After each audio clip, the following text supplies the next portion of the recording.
Welcome back to Movies TV Mad. You can follow me on X at Movies TV Mad and on Instagram and Threads at Movies TV Mad X. A very warm welcome to Wednesday's edition of the DC Universe Daily. On today's show, we're talking Aquaman and the Lost Kingdom. Because I've been talking to you for several months now, a very long time, about a superior test screening cut I saw of Aquaman and the Lost Kingdom. I told you a long time ago it was a very, very good film. And I recently told you after seeing the theatrical cut of Aquaman and the Lost Kingdom, it was a much more superior version. Well, while talking to Variety, Dolph Lundgren, who was in both Aquaman movies, has spoken out about that superior cut, calling it a superior cut and saying there was never any need for any reshoots. So should we get into this? Dolph Lundgren is disappointed for Aquaman 2 viewers because a really good original cut got axed. I didn't see any reason for reshooting. And isn't this the issue right here? Isn't this the very reason that the DCEU was a failure? That we're going into a brand new universe? Let's look back. Batman vs Superman Dawn of Justice had half an hour cut from the theatrical version. David Ayer's 2016 Suicide Squad movie was rewritten and reshot. Elements of Wonder Woman 2017 were reshot. They put brighter colour palettes into it. Why? Well, we know why, because they thought that would make a difference in terms of the box office. And Justice League, that's the biggest one, isn't it? They recycled Zack Snyder's epic Snyder Cut and gave us Justice League with rewrites and reshoots. This happened again and again and again. Is it any wonder the DCEU never worked? This was the cancer that destroyed the DCEU. I've seen so many videos looking back at what went wrong with the DCEU. Very few people actually talking about this. Because as a pundit and a commentator for entertainment, I know what I'm talking about. I was here at the time. I was here during the original run of the DCEU. I fought alongside many of you fans out there to release the Snyder Cut and restore the Snyderverse. Stop blaming Zack Snyder for why everything went wrong. Right now we have another controversy because Rachel Brosnahan has mentioned that Superman will be funny in Superman Legacy. Not that I have any issue with that. It can be serious, it can be funny. It's not like he's going to be cracking jokes for 2.5 bloody hours. The whole debate is ridiculous. But again, they're trying to make sure that we know that it's going to be brighter and lighter. There lies the problem. The Dark Knight barely has any gags. Successful movie. Joker barely has any gags, if any. Successful. The Batman barely has any gags. Successful. It's not like dead serious movies aren't successful. But here lies the problem. Because I can tell you there wasn't as many gags in the original cut of Aquaman and the Lost Kingdom. Anyway, I digress and we go on. Dolph Lundgren recently told comicbook.com that a really good original cut of Aquaman and the Lost Kingdom exists. But it's not the one that fans got to see when the DC sequel opened in theatres over Christmas. This is something I've already told you and none of you believed me. Again, if you didn't believe that I actually did see a better test screening, this clarifies what I've been telling you. But I don't have many subscribers or likes, so of course you don't believe me. Well, there you go. Go and follow Grace Randolph then if you want to watch someone who doesn't really talk about the real issues. Anyway, but it's not the one that fans got to see when the DC sequel opened in theatres over Christmas. To date, the sequel has earned $109 million at the domestic box office and $375 million worldwide, a far cry from the 1 billion the original Aquaman crossed to become the highest grossing DC Universe film. Now this is interesting because even the 375 million is double anything made in the DCEU thereafter the Shazam movie. Imagine if they released the original cut and actually bothered marketing this film, how much more money it could have made. It would have got closer to the billion the first movie made. But I've kind of, let's just say, tried to tell you that they didn't particularly want this movie to be successful because of the new things they're doing. They don't want Jason Momoa to continue as Aquaman. They want him to continue or be Lobo in DC Universe. That will be announced sooner rather than later. Lungren appears in the Aquaman film as Necrus, the king of the Atlantean tribe of Exelba, who also happens to be the father of Aquaman's love interest, Mera, Amber Heard. Mera's role was drastically reduced for the sequel, Lungren said. That choice also resulted in him losing screen time since his character is so linked to hers. Now, what's interesting is about Lungren, he's not the greatest of actors or anything, but I thought he did quite well in both movies.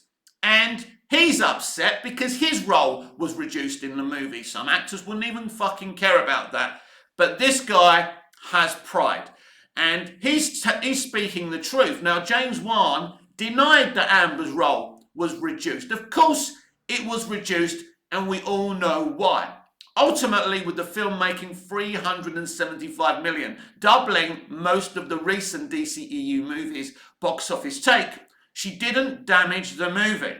Ezra Miller damaged the Flash movie. He's the reason that movie was boycotted. But Amber didn't damage this movie. You either fire her or you go with her. You don't reduce her role. That doesn't make any difference. Anyway,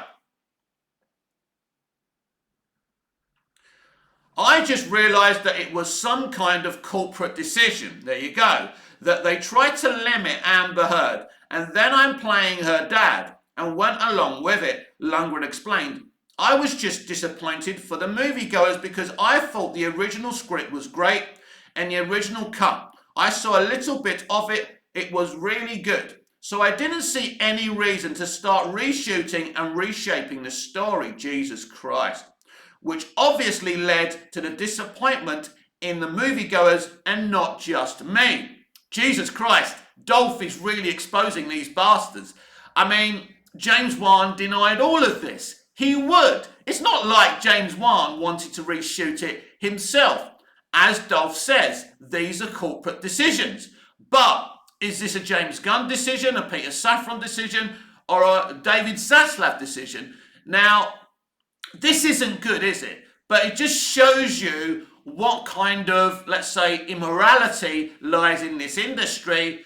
They're happy to ruin their own movies if it gets them out of certain situations. This is terrible.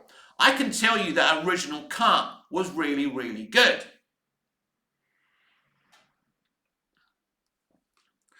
Heard claimed in court during her 2022 defamation trial involving Johnny Depp that Warner Brothers didn't want to include me in the Aquaman sequel due to the fallout from her divorce from Depp.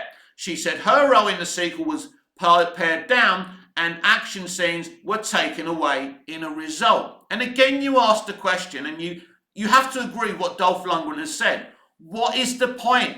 You either have her in the movie or you don't have her in the movie. You either go full throttle with her or you don't. However, director James Wan stressed last year that the film was never meant to focus on Mera and Aquaman like the first movie did. Wan told Entertainment Weekly that Aquaman 2 always prioritized Aquaman's relationship to his villainous half-brother Patrick Wilson, over his one to Mera. Yes, but you still pared down her role in the movie. You're just playing with words. I always pitched this to everyone from the get-go, Wan said. The first Aquaman was Arthur and Mera's journey. The second movie was always going to be Arthur and Orm. So the first was a romance action-adventure movie. The second one is a bromance action-adventure movie. We'll leave it at that. Yeah, we'll leave it at that because you did pare down Amber Heard's role. Aquaman and the Lost Kingdom was also plagued by reports of massive reshoots, but one insisted to EW that such reshoots were no different than any other major Hollywood tentpole. Well, these days, he's probably not so far from the truth. MCU movies and TV streaming shows being redone because they're not confident about the product they've made, so they go back and pare it down and make the situation even worse. We have big action in this movie and everyone's schedule is really hard, he said. So we had to break up our shooting schedule into sections. We'll shoot a bit here now because this actor's unavailable, and then we'll do another shoot now because this guy's available. People are like, oh, they are doing a whole bunch of different shoots. No, if we actually combine them all together, it's actually not that many number of days at all. Clearly, it depends who you believe. Do you believe Dolph Lundgren, who has no reason to lie about this at the end of the day, or Juan? Juan is working for a studio. He's trying to market a movie at the time. Of course he's saying this. He's not necessarily lying. He's just being very economical with the truth. But this has been the cancer that's plagued the DCEU from the very beginning. This is exactly what David Ayer did at the time. He was economical with the truth. There's no director's cut. There's no this. Listen to him now, what he's saying now when he doesn't work with them any longer. Dolph Lundgren knows he won't be coming back to work with WB anytime soon. So he doesn't fucking care. He's speaking the truth. I know that Dolph is speaking the truth because I've seen the original cut from the test screening. A much better movie at the end of the day. That's the point. And that's that. So I'm going to press pause and come back in a few seconds and we're going to get into this. My inbox is full of requests for me to do a live video detailing the differences between this superior version of Aquaman and the Lost Kingdom and the pared down one we actually got in movie theatres. Now, I'm not sure if I can get away with doing that. We can have a little discussion about it. I can confirm to you, if we do a live video, that clearly the version I saw was superior to the one that we got. In terms of spoilers, I don't think I'm in a position legally to start giving out spoilers, so I'm not going to do that. I'm a very small channel. I can't afford to get in any trouble. But I can clarify to you that what Dolph Lundgren is saying is the truth. But this is not just about Amber Heard. There's a deeper issue here. We had Hamada, whose plan was to use Michael Keaton's Batman as the main Batman in the DCEU from the Flash movie onwards, as they changed the timeline.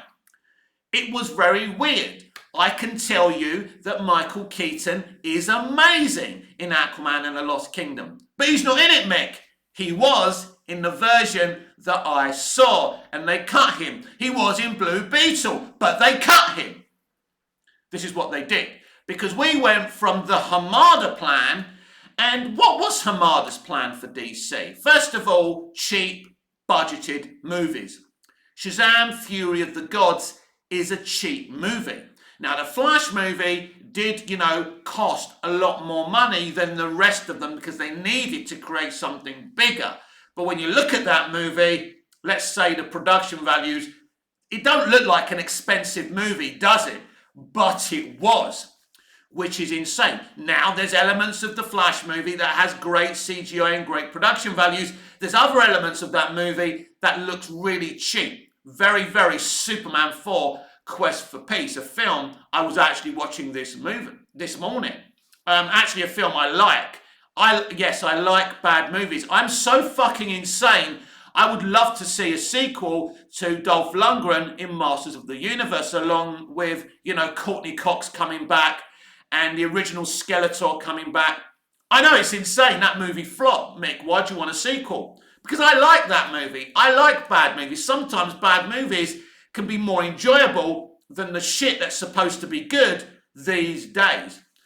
Anyway, let's stick to this subject. So, there's a good movie there. We're never going to see the original cut.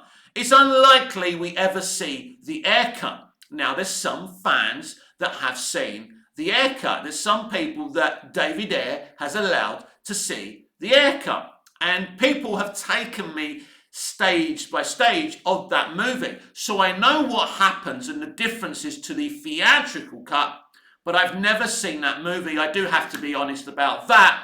But it sounds fucking amazing. And it's light and day compared to, let's say, the Jeff Johns cut of Suicide Squad. And it's very, very sad that we live in an era, not just in the DCEU, but in the MCU, where they go and make a movie that may be far better, get nervous because of social media reactions, and then they give you something pared down. This is where we are today.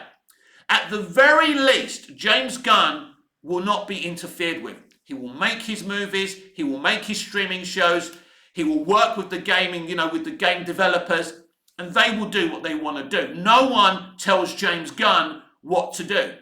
I mean, the Suicide Squad is probably one of the few movies that wasn't interfered with, because at the very least, you don't interfere with James Gunn's movies. Because he's James Gunn. It's like Matt Reeves. If you fuck with those people and Todd Phillips, they walk away from their projects. There's a difference from an auteur who says, this is what I want to do. It's fine if you don't want to do it, but don't get me to go deep into fucking production, then tell me to change this and change that and change the other. Gunn admitted he had a couple of notes that he ignored for the Suicide Squad because he's James Gunn. But certain directors don't have that CV. Now, James Wan's a really, really good director, but clearly they interfered with this movie. Now, the studio, even the first Aquaman is a studio movie. And even that was pared down from the original cut. But it's a very good film, and it's much better than the theatrical cut of Aquaman and the Lost Kingdom. It's important to say that the theatrical cut of Aquaman and the Lost Kingdom is better than most movies in the DCEU after Shazam. Even Black Adam was pared down. There's an even better version of the Black Adam movie that I really like as well. They interfere and they interfere. This is the era because social media has killed entertainment. They take too much notice. Right, HBO launched True Detective yesterday. We have the producer complaining about fan bros trying to vote that first episode of the series down so the original first series stays higher up. Now, it's true, critics and fans know how to manipulate the scores and numbers of Rotten Tomatoes. But that show, the first episode of True Detective Season 4, had really strong ratings, but the producer is more worried about Rotten Tomatoes scores. That tells you everything you need to know. We need to strike out metrics. We need to get rid of these metrics, cinema scores, Rotten Tomatoes, IMDb. All these scores must be made unimportant because all these ways of scoring movies and television shows can be corrupted if fans and, verified critics say a certain thing. And that's it. These are the times we live in. And that's why Aquaman and the Lost Kingdom was changed, because they wanted to reduce Amber's role. They wanted to cut out Michael Keaton's role as Batman, Bruce Wayne. And we even heard after all of that they wanted to put Ben Affleck as Batman or Bruce Wayne. Who the fuck knows? They even allowed Jason Momoa to take a picture, with Ben Affleck in his fucking trailer. We all got very, very excited. Oh, are they bringing back the Snyderverse? I think that was during the time when Adby and DeLuca had temporarily taken over DC. But if they were temporarily taking over it, why were they allowed to make such important decisions? Because I believe if Black Adam was successful, Adby or DeLuca at the very least would have been running DC Studios now. Once the Black Adam flops, That's when he decides James Gunn and Safran should be running DC Studios. When I talk about him, I'm talking about David Zaslav, of course. And we will see if James and Peter can make a success of something that nobody else has been able to do.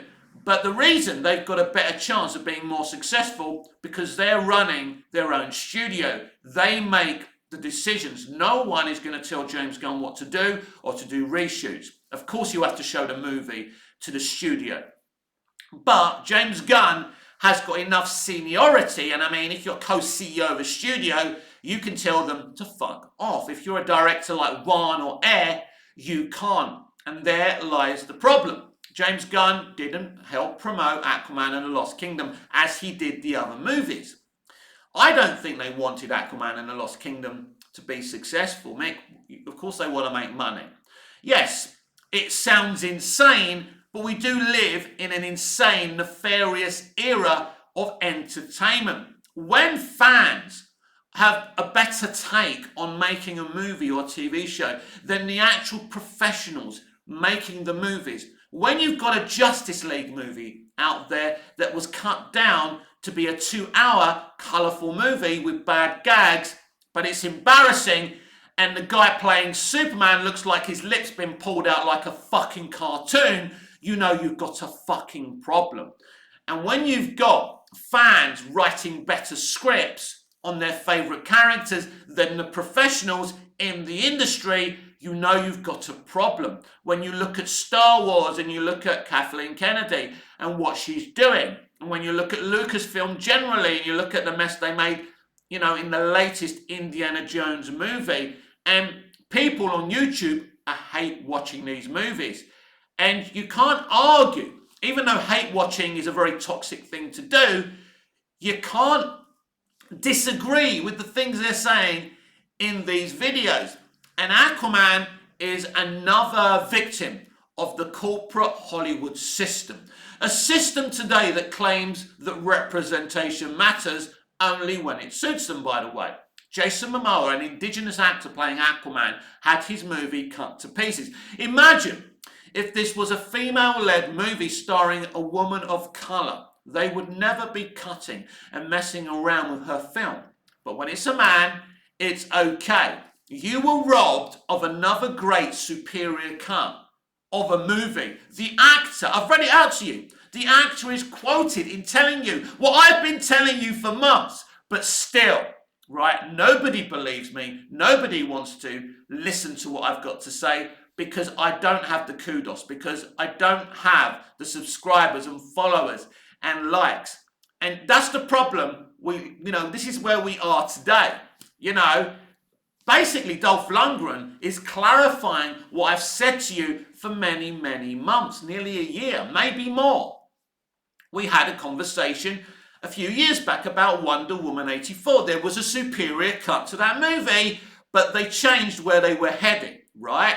We spoke about that. If you remember, Grace Randolph spoke about maybe Flashpoint being used in Wonder Woman 84. That was an actual fucking thing. I can't speak any deeper or accurately about the test screening I saw of that movie. There was another issue there, and they keep on doing it, right? So I'm hoping, because Gunn and Safran are in charge of a studio, that these things won't happen anymore. Listen, they've got last year's DC movies as evidence that bright colours and bad gags don't bring people to theatres, because they didn't. Because, as I've said before, I see Shazam! Fury of the Gods as a bit of a betrayal of the first movie, but it ain't a bad movie, but people didn't go. The Flash movie is a mixture of the bad, the good and the ugly. People didn't go and see the movie, even with Michael Keaton in it. The nostalgia bait that was used to bring people to theatres. People weren't fucking interested, because maybe the fact that Snyder was taken away, that people won't get to see what he was planning.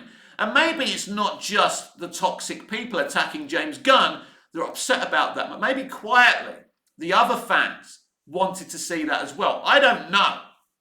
I do know the two movies that have been successful for DC, Joker and the Batman, don't have any gags, that they're serious movies. What does that tell you? But they keep on, navigating this thing. Oh, this is going to be funny. This is going to be bright. This is going to be light. They're mentioning Superman being funny, as I said earlier. Again, I don't have an issue with Superman cracking a couple of one-liners. It's fine. I grew up on that type of Superman. That's not the point. The point is, there's lots of people that cried that Zack Snyder's Superman wasn't comic book accurate. In fact, he's accurate in more serious takes in different graphic novels of Superman. But some people don't want to see a Superman like that, and some people do. So it'll be interesting how Superman Legacy does in theatres. Now, Superman Legacy is a Superman film we barely know anything about, apart from a few kind of appearances from other DC characters. We know who's playing Superman and Lois and Jimmy, but we don't really know. We don't know who the villain is in that movie. Now, we know that Lex Luthor will be involved, but he's not going to be the main villain. So there's very few things we know about that movie, so we're just going to have to wait and see what happens there. But the DCEU and the corporate interference, the worst thing that ever happened to Hollywood was, big conglomerate companies buying studios. And it's got worse and worse and worse. And these people know nothing about making a movie, telling a story, making a good TV series. That's gone out the window.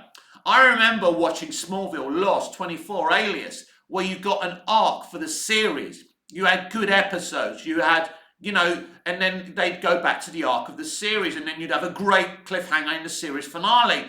It was exciting. You don't get that in television anymore. You don't get the ambitious films telling an original story anymore. And now Hollywood has literally impaled itself with decisions like this, where you have an Aquaman sequel that's a lot better than the movie we saw. You get a Suicide Squad movie in 2016 where the original cut is a lot better than the version that we got. Same with Wonder Woman 2017, same with Justice League. It goes on and on and on and on. You can't release all the original cuts of those movies, and they're not going to do it because they want people to focus on DC Universe and forget about the problematic past. But let's be absolutely clear about the DCEU. The fallout from that franchise is not about toxic fans. It's about, the creative bankruptcy that was around it. And the creative bankruptcy didn't come from David Ayer or Zack Snyder. It came from corporate Hollywood.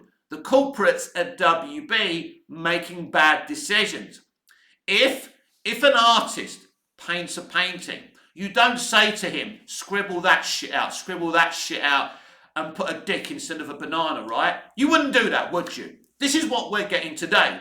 Give us a dick instead of a banana. That's what's happening. Maybe you can make it more brighter. Maybe you can make it more funnier. Has that worked? But even though that doesn't work, they keep on doing it again and again and again. And as I've already said, it ain't just the DCEU. Marvel are making the same mistakes as the DCEU were making. Worse mistakes because they never employ auteurs to have a vision. The whole vision of the MCU is Kevin Feige. The MCU is a dictatorship. That dictatorship worked once upon a time, but it doesn't work anymore. The MCU is fucking dead. And there's a lot of people that are in denial of that. This year's Deadpool 3 is just cameo bait. Whether people fall for that cameo bait that they tried with the Flash movie, by the way, at WB and DC with Michael Keaton, that didn't work. I keep on hearing about this guy from the X-Men original movies, Bryan Singer's original movies, coming back, and that one, and that one, and that one. To me, I don't see an original story. They're using Hugh Jackman as cameo bait. Will it work? Most probably, they'll make some money. All of a sudden, they're calling Deadpool part of the MCU. So if this movie does make money, they'll say the MCU is back. Like they did with Guardians Volume 3. Guardians Volume 3 is a good movie made by a good writer-director. Once the other stuff came out after Guardians, they started failing and flopping again. So the MCU is fucked. And this is why I said yesterday, Right now, DC has a better future than Marvel does going forward with the plans they're putting in place. But things like this, when you've got an actor blatantly coming out and saying there was literally no point in reshooting a movie, tells you everything you need to know about modern Hollywood. But it's not just modern Hollywood that's the problem. It's the idiots on social media that don't help the situation even more. So you've got two sides of this now. You've got idiots talking shit on social media, corrupting Rotten Tomatoes scores and IMDb scores, and that, my friend, is a big part of the problem. Because the more verified critics and fans corrupt those scores, because studios are looking at those scores. They look at those scores more than box office and ratings for TV shows. Don't they realise that those scores are being corrupted? They do. So if they do, why don't they start ignoring them?